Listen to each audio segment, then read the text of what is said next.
Hello नमस्कार दोस्तों, कैसे हो? आशा करता हूँ अच्छे होंगे। मैं योगेश कुमार अपने YouTube channel civil career tech 101 में स्वागत करता हूँ और तहे दिल से अभिनंदन करता हूँ।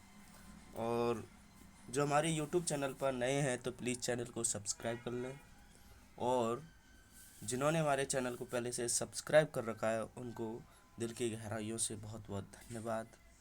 आप सभी लोग इसी तरह से सिविल कैरियर टेक 101 को सपोर्ट करते रहें, अपना प्यार देते रहें।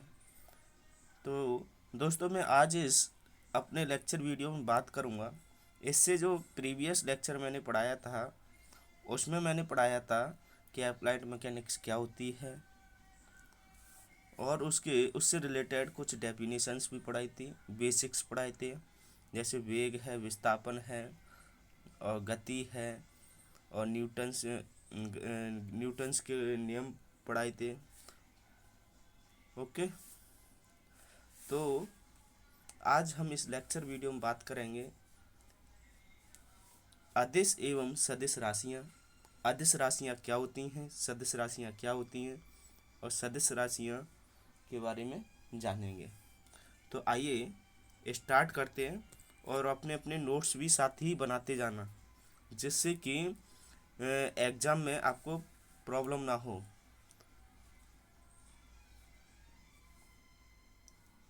चलिए स्टार्ट करते हैं। अदिश राशि एवं सदिश राशियाँ की बात करेंगे, जिसमें पहली है अदिश राशि। जो वर्ड्स है अदिश, जो शब्द है अदिश ही इंडिकेट कर रहा है कि जिसकी कोई दिशा नहीं, अदिश यानी कि दिशा नहीं। अदिश राशियाँ या स्केलर क्वांटिटी क्या होती हैं? स्केलर क्वांटिटी में केवल मैग्नीट्यूड होता है, परिमाण होता है। अब जैसे कोई कहे कि दूध ले आओ, अब दूध कितना ले आओ, तो कुछ ना कुछ तो बोलोगे ना, कि 5 लीटर ले आओ, कि 10 kg में ले आओ। तो 5 लीटर, इसमें जो 5 वाली वैल्यू है ये क्या है? इसका मैग्नीट्यूड है, और इसकी कोई दिशा नहीं होती। दो चीज़ें याद रखनी है, केवल परिमाण होता है बट दिशा नहीं होती। एग्जाम्पल के तौर पर देखेंगे तो जैसे द्रव्यमान, द्रव्यमान को की कोई डायरेक्शन होती है? नहीं होती है। टाइम, दूरी, चाल, लंबाई, कार्य, ऊर्जा, क्षेत्रफल, आयतन, तापमान और ऊष्मा शक्ति, इसकी कोई दिशा नहीं होती। ओके,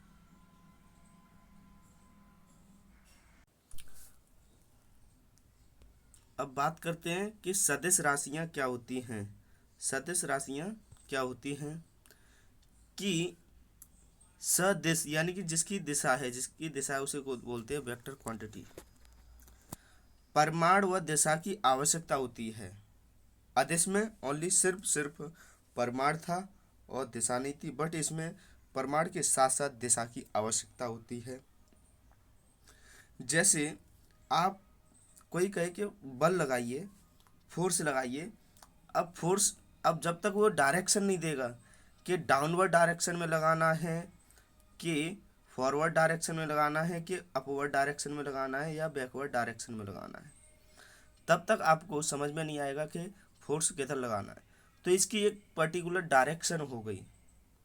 भार है, भार हमेशा किसी भी बॉडी का हमेशा डाउनवर्ड लगता है गुरुत्वीय त्वरण के कारण पृथ्वी की ओर।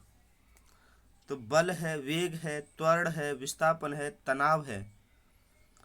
हमेशा तनाव में क्या होता है कि जब टेंशन लगाया जाता है तो विपरीत डायरेक्शन में लगाया जाता है। टेंशन किसी बॉडी पर खींचोगे तो उसे क्या है, खींचोगे ना बाहर की ओर, तो वो क्या हो गया, उसकी एक पर्टिकुलर डायरेक्शन होगी।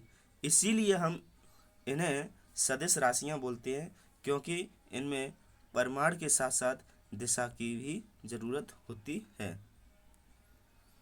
अब बात करते हैं सदिश राशियाँ का जो प्रदर्शन है, रिप्रेजेंटेशन है, रिप्रेजेंटेशन ऑफ वेक्टर क्वांटिटी कैसे है।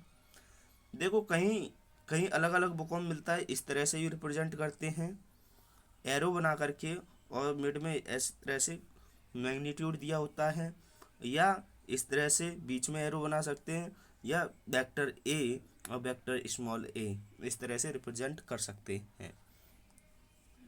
अब सदिशों का योग क्या होता है? सदिशों का योग होता है कि अब देखिए इसमें क्या है, एक सदिश ये जा रहा है इस डायरेक्शन में, और दूसरा सदिश ऐसे है, और तीसरा सदिश ऐसे है।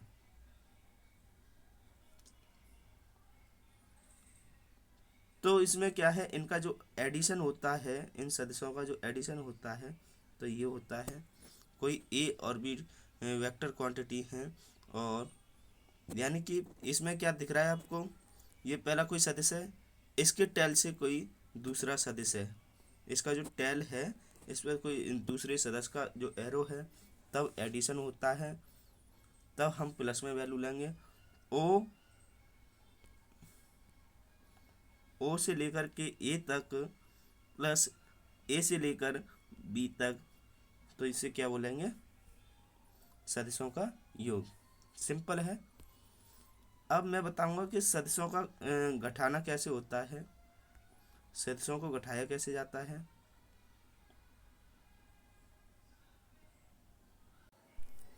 कोई सदिश है ए और बी, इनकी क्या है, डायरेक्शन अलग अलग है, ये माइनस में है, ये प्लस में है, इनकी दोनों की डायरेक्शन कैसी है, अलग है।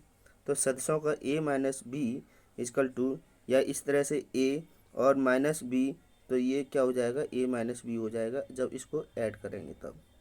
तो ये सदिशों का योग है। अब हम बात करूँगा कि जो यूनिट्स हैं उनको जो मेजरमेंट कैसे करते हैं, मात्रक या इकाइयाँ। इकाइयाँ और मात्रक क्या होते हैं कि किसी भी बॉडी को उसका मैग्नीट्यूड एंड डायरेक्शन और उसे जिस में मेजर कर रहे हो, तो वो क्या कहलाती है, यूनिट कहलाती हैं। जैसे 5 किलोग्राम, 5 केजी, तो इसमें क्या है, किलोग्राम क्या है, ये मात्रक है। मात्रक का मतलब जिस जिस फॉर्म में वो मेजर कर रहे हैं, जिस फॉर्म में मेजरमेंट हो रहा है उसे क्या बोलते हैं, मात्रक बोलते हैं। बेसिकली मात्रक जो होते हैं दो प्रकार के होते हैं। कौन कौन से होते हैं, मूल मात्रक और व्युत्पन्न मात्रक। फंडामेंटल यूनिट्स जिन्हें बदला नहीं जा सकता है, और व्युत्पन्न मात्रक जो होते हैं मूल मात्रक की हेल्प से ही व्युत्पन्न किए जाते हैं। जैसे एरिया है, लेंथ है और वॉल्यूम है, ये किस पर निर्भर करते हैं, ये मूल मात्रक पर निर्भर करते हैं। ओके, अब बात करूँगा इसकी जो प्रणालियाँ हैं यूनिट सिस्टम की, कितने प्रकार की प्रणालियाँ हैं। तो ये यहाँ पर 3-4 प्रकार की प्रणालियाँ को मैं बताऊँगा। जो सिस्टम है, ब्रिटिश सिस्टम या फुट पाउंड सेकंड, FPS प्रणाली, 1 फुट और 1 पाउंड और सेकंड। और सेकंड है आपकी सेंटीमीटर ग्राम सेकंड प्रणाली, जिसे आप CGS पद्धति बोलते हैं। और थर्ड है ये MKS पद्धति बोलते हैं, जैसे मीटर किलोग्राम सेकंड, राइट। और D है आपकी इंटरनेशनल, जैसे SI यूनिट बोलते हैं। अब इस टेबल में जरा देखिए कि कुछ भौतिक राशियां हैं, भौतिक राशियां और इकाई या मात्रक या उनके, और यह है संकेत, इनका है डायमेंशन फॉर्मूला या विमीय सूत्र।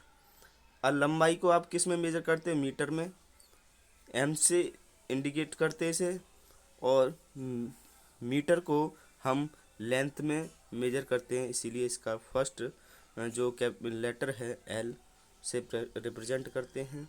इसी तरह से द्रव्यमान है, द्रव्यमान किलोग्राम होता है, केजी, M होता है इसका विमीय सूत्र, और टाइम सेकंड S, और टाइम को T में से रिप्रेजेंट करते हैं। ऐसे पदार्थों की मात्रा मोल होता है, इसी तरह ताप, विद्युत धारा, ज्योति तीव्रता, कैंडेला, CDI। ओके, अब चलते हैं नेक्स्ट।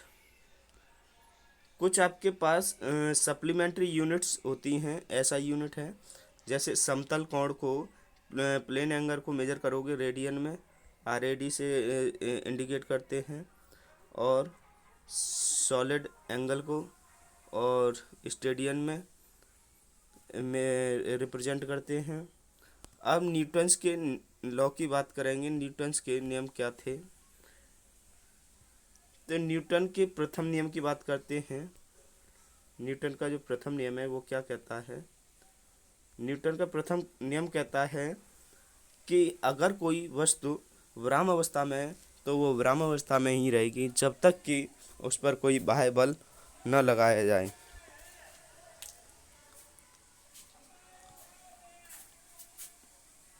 प्रत्येक पिंड अपनी विरामावस्था अथवा एक समान गति की अवस्था को उस समय तक बनाए रखता है जब तक कि उस पर कोई बाह्य बल कार्य न करे। ओके,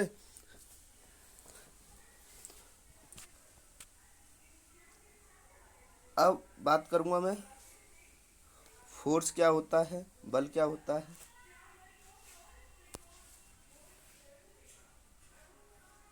बल वह बाह्य निकाय है जो पिंड की विरामावस्था या एक समान गति की अवस्था को बल है या बदलने का प्रयास करता है। ओके, अब ये बल जो है आपकी क्या है? सदिश राशि है। MKS यूनिट होती है इसकी किलोग्राम फोर्स, और SI यूनिट होती है न्यूटन। 1 किलोग्राम फोर्स जो होता है 9.81 न्यूटन के बराबर होता है, लगभग 10 न्यूटन हम कैलकुलेशन के लिए ले लेते हैं। और 1 न्यूटन जो होता है 10⁵ डाइन होता है। ये किस में होता है? CGS पद्धति में। डाइन जो होता है किस में होता है? CGS यूनिट में या CGS सिस्टम में। अब बल है तो बल की कैरेक्टरिस्टिक क्या है कि बल का परिमाण, मैग्नीट्यूड और फोर्स किलोग्राम या टन में लेते हैं, और बल की जो दिशा लेते हैं, डायरेक्शन, लेफ्ट, राइट, अबव और बिलो लेते हैं, और बल का जो क्रिया बिंदु जो होता है, पॉइंट ऑफ फोर्स जो होता है वो बिंदु होता है।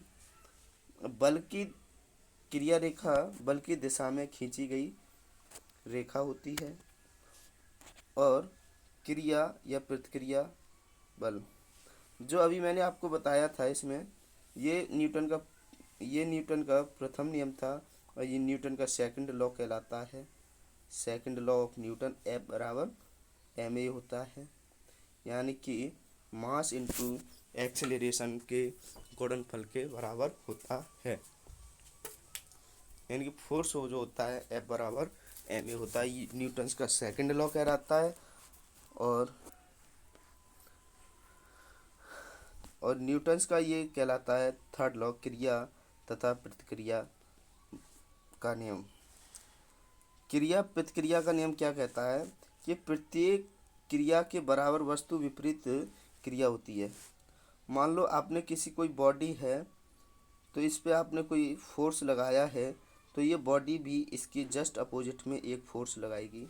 जैसे बंदूक से निकली गोली, क्या होता है इसमें? क्रिया प्रतिक्रिया का नियम लागू होता है। और अब इसमें ज़रा डायग्राम में देखेंगे कि ये आपकी कोई टेबल है, मेज है, और इस पर कोई बुक रखी हुई है। तो बुक का जो वेट होगा, W होगा, वो डाउनवर्ड डायरेक्शन में लगेगा होगा। W = mg, मेज पर क्रिया बल या भार। और ये क्या है? मेज की सतह है, और जस्ट इसके अपोजिट डायरेक्शन में एक रिएक्शन लग रही होगी जो कि इस फोर्स के अपोजिट डायरेक्शन में होती है। जो इस बुक का जो वेट है डाउनवर्ड डायरेक्शन में, इसके अपोजिट इसकी सतह से क्या लग रहा होगा? एक रिएक्शन जनरेट हो रही होगी। ओके।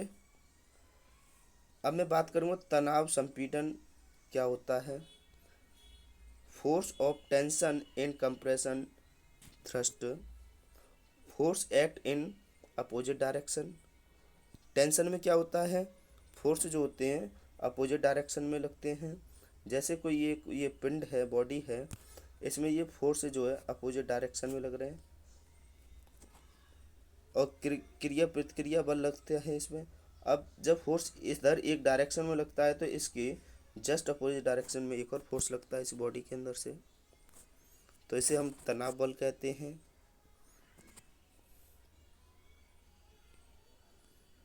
और संपीड़न फोर्स क्या होता है कि जब हम फोर्स जो है सेम डायरेक्शन में लगाते हैं, यानी कि फोर्स जो है एक दूसरे की ओर आता है, तो ये कोई छड़ है, छड़ पर ये हमने कोई फोर्स लगाया है, कंपीडन संपीडन फोर्स लगाया है, इसकी डायरेक्शन और इसकी डायरेक्शन कैसी है, सेम है।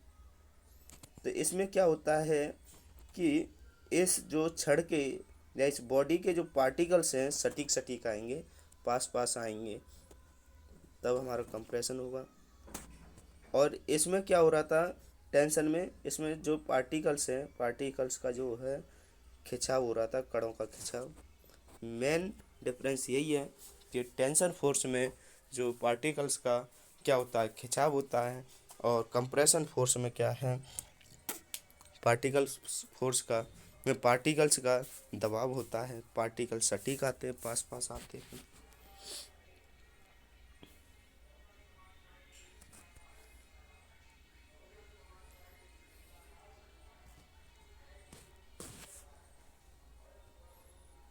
अब बात करेंगे बलों की भौतिक स्वतंत्रता का सिद्धांत क्या है, principle of physical independence of forces.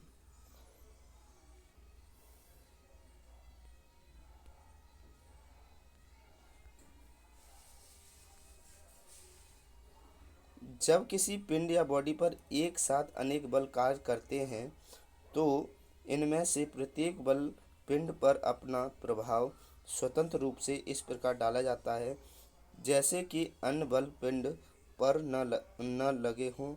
अर्थात प्रत्येक बल का पिंड पर प्रभाव अन्य बलों पर आश्रित डिपेंड नहीं होता है, चाहे बल किसी भी भौतिक माध्यम में हो, जैसे रस्सी, चैन और छड़ आदि पर क्या है कि स्वतः ये क्या है, बलों की भौतिक स्वतंत्रता के सिद्धांत पर ही बल कार्य करते हैं।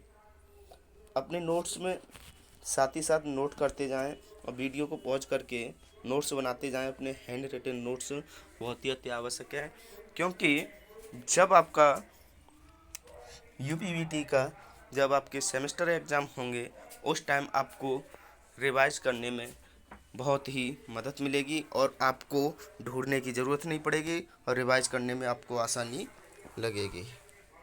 चलते हैं नेक्स्ट। हाँ, ये है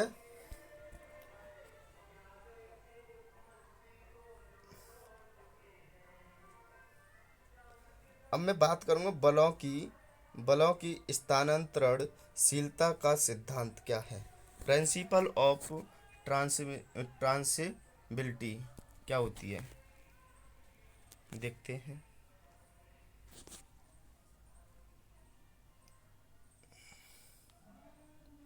किसी बल पिंड रिजिड बॉडी या किसी वस्तु के किसी बिंदु पर आदि कोई बल क्रिया करता है तो इस बल को उसकी क्रिया रेखा के किसी अन्य बिंदु पर भी क्रिया करता हुआ माना जा सकता है, जबकि वह बिंदु पिंड के साथ दृढ़तापूर्वक जुड़ा हो। यानी कि कहने का मतलब मेरा ये है कि किसी दृढ़ पिंड पर या किसी वस्तु के किसी बिंदु पर यदि कोई बल क्रिया करता है तो इस बल को उसकी क्रिया रेखा के किसी अन्य बिंदु पर भी क्रिया करता हुआ माना जा सकता है, जबकि वह बिंदु पिंड के साथ दृढ़तापूर्वक जुड़ा हो। इसकी एग्जाम्पल है, कोई एक ये पिंड है, इस पे क्या फोर्स लग रहा है, तो ये इसकी ये क्या है, क्रिया रेखा है जो एक्शन कर रही है, कार्य कर रही है इस पे। ओके, चलते हैं नेक्स्ट। अब मैं बात करूँगा बल विश्लेषण यानी कि फोर्स एनालिसिस। इस टॉपिक में हम पढ़ते हैं कि फोर्स को कैसे कैलकुलेट किया जाता है, कैसे एनालिसिस किया जाता है। तो किसी पिंड या वस्तु पर लगने वाले बलों के संयोजन यानी कि कंपोजिशन और निश्चित दिशाओं में विघटन, वियोजन, रिजोल्यूशन की क्रिया को बल विश्लेषण या फोर्स एनालिसिस कहते हैं। किसी पिंड या वस्तु पर लगने वाले बलों के संयोजन और निश्चित दिशाओं में विघटन, वियोजन की क्रिया को बल विश्लेषण कहते हैं। यानी कि फोर्स का एडिशन और फोर्स का जो सब्ट्रैक्शन होता है उसी को हम क्या कहते हैं, बल विश्लेषण कहते हैं। अब सिस्टम ऑफ फोर्स क्या होता है, बल निकाय क्या होता है। यानी कि बहुत सारे फोर्स लग रहे होंगे किसी बॉडी पर अलग अलग पर्टिकुलर डायरेक्शन से, तो वो एक सिस्टम बन जाता है, एक निकाय बन जाता है। उसी को हम बोलते हैं बल निकाय या सिस्टम ऑफ फोर्स कहते हैं। बलों के विभिन्न समूहों ग्रुप को बल निकाय कहते हैं अथवा एक से अधिक बलों के समूह को बल निकाय कहते हैं। अब बात करेंगे फोर्स की। फोर्स सिस्टम क्या होता है, कॉप्लेनर फोर्स और नॉन कॉप्लेनर फोर्स। कॉप्लेनर फोर्स जो होगा 2D में लगता है और नॉन कॉप्लेनर फोर्स जो होते हैं 3D में लगते हैं। ओके, अब इसमें देखो, इसमें क्या है, एक्स डायरेक्शन और वाई डायरेक्शन और जेड डायरेक्शन, इसमें इसे क्या बोलते हैं, कॉप्लेनर फोर्स। और ये क्या है, कोई आपका ये क्यूब है, क्यूब फॉर्म में बॉडी है, इस पे जो फोर्स लग रहे हैं वो भी 3 डायरेक्शन में लग रहे हैं। इसमें केवल 2 ही डायरेक्शन में लग रहे थे, एक्स और वाई में। इसमें एक्स, वाई और जेड तीनों डायरेक्शन में फोर्स लग रहे हैं, एक्स, वाई और जेड डायरेक्शन में। ओके, अब जो सिस्टम ऑफ फोर्स है उसका डिवाइड कैसे किया गया है, उसके कितने प्रकार के होते हैं कि कॉप्लेनर फोर्स सिस्टम जो है, एक होता है कोलिनियर फोर्स। कोलिनियर का मतलब क्या है, सेम लाइन ऑफ एक्शन होती है। जैसे आप देखोगे कि ये कोई पिंड है, ये कोई बॉडी है, इस पर ये फोर्स लग रहे हैं F1 और F2, इनकी जो क्रिया रेखा है वो कैसी है, सेम है, एक ही लाइन पे वर्क कर रही है। अब ये समांतर बल या पैरेलल फोर्स जो होते हैं किसी बॉडी पर, जैसा कि आप देख रहे हो ये बॉडी है और इस पे क्या है, फोर्स लग रहे हैं अलग अलग, बट कैसे लग रहे हैं, समांतर लग रहे हैं। देखो, इसकी क्रिया रेखा अलग होगी, इसकी क्रिया रेखा अलग होगी, इसकी क्रिया रेखा अलग होगी, बट कैसे होंगे, एक दूसरे के पैरेलल होंगे, है पैरेलल लाइन ऑफ एक्शन। इसकी जो लाइन ऑफ एक्शन होगी वैसे कैसी होंगी, समांतर होगी। अब मैं बात करूंगा कॉनकरेंट फोर्स की। कॉनकरेंट force intersect at A common point, किसी एक कॉमन पॉइंट पर इंटरसेक्ट कर रहे होंगे तो हम उन फोर्स को बोलेंगे कॉनकरेंट फोर्स। ओके, अब इस डायग्राम में ज़रा देखिए क्या हो रहा है कि कोई एक पॉइंट है, इस एक पर्टिकुलर पॉइंट से फोर्स जा रहे हैं इस तरह से तीनों डायरेक्शन में, F1, F2 और F3, और इन सभी फोर्सेस का जो इंटरसेक्शन पॉइंट है वो एक पॉइंट है, एक ही पॉइंट पर इनकी लाइन ऑफ एक्शन होंगी। अब मैं बात करूँगा नॉन पैरेलल फोर्सेस। ये क्या है, नॉन पैरेलल फोर्सेज है, नॉन पैरेलल फोर्सेज है। नॉन पैरेलल में कैसे रहेंगे, कोई भी फोर्स जो है आपका एक समांतर में नहीं होगा और उनकी जो क्रिया रेखा है वो भी एक सेम डायरेक्शन में नहीं होगी। तो इस प्रकार के फोर्सेस को क्या कहते हैं, नॉन पैरेलल फोर्सेस, असमांतर बल।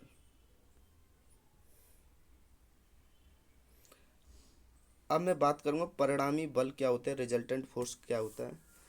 बहुत सारे फोर्सेज अलग अलग डायरेक्शन में लग रहे होंगे, उन सब का एक पर्टिकुलर एक फोर्स लग रहा होगा जो एक जगह वर्क कर रहा होगा, एक पॉइंट पर वर्क कर रहा होगा, उसकी लाइन ऑफ एक्शन जो होगी सेम होगी, तो उसको क्या बोलेंगे हम, उसका परिणामी।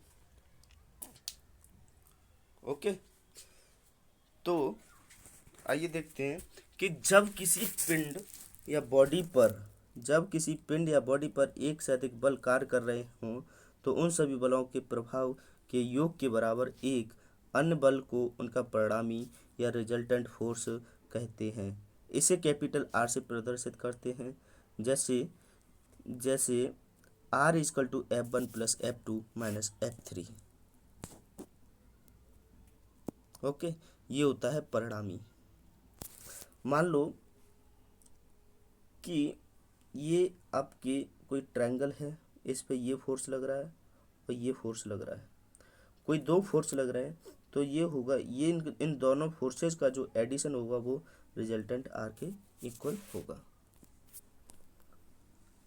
अब यहाँ पर मैं बताऊंगा आपको कि बलों की साम्यावस्था क्या होती है, इक्विलिब्रियम ऑफ फोर्स। बलों की साम्यावस्था का मतलब ये है कि बल जो है, सभी बल का जो एडिशन जो होगा वो कितना होगा, जीरो के इक्वल होगा। जब किसी पिंड पर दो या दो से अधिक बल इस प्रकार कार्य करें कि वे एक दूसरे के प्रभाव को निष्फल न्यूट्रलाइज कर दें, अर्थात बलों का पिंड पर सम्मिलित प्रभाव शून्य हो जाए, तो वे बल साम्यावस्था या संतुलन में कहलाते हैं। ओके, साम्यावस्था का मतलब क्या है, इक्विलिब्रियम कंडीशन में है, इक्विलिब्रियम में है।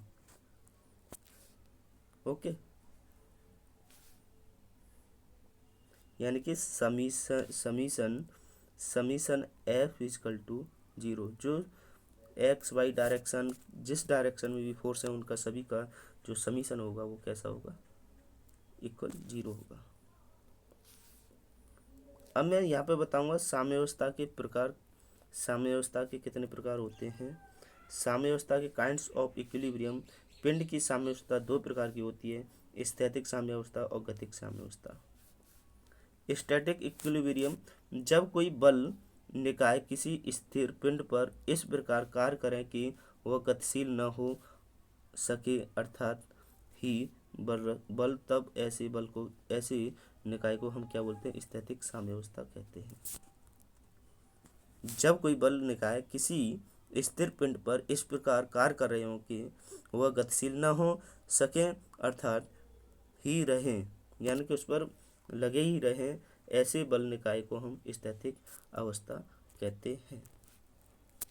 अब हम बात करेंगे गतिक साम्यावस्था क्या होती है। जब कुछ बल एक समान वेग से गतिमान किसी पिंड पर इस प्रकार लगाए जाएं कि पिंड उसी दिशा में समान वेग से गतिशील बना रहे, तो उसे हम क्या कहते हैं, गतिक साम्यावस्था में कहेंगे उन बल को। तो ये थी गतिक साम्यावस्था, यानी कि गति की अवस्था में बल। डेफिनेशन क्या है कि जब कुछ बल एक समान वेग से, उनका वेग कैसा होना चाहिए, समान होना चाहिए, गतिमान किसी पिंड पर इस प्रकार लगाए जाएं कि पिंड उसी दिशा में समान वेग से ही गतिशील बना रहे, तो उसे गतिक साम्यावस्था कहते हैं।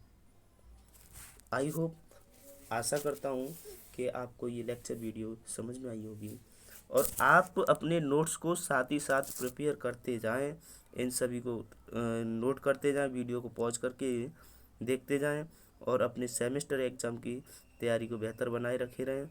इसी तरह से हम मिलते हैं नेक्स्ट लेक्चर वीडियो में। तब तक के लिए मैं आज्ञा लेता हूं आप लोगों से। Thank you.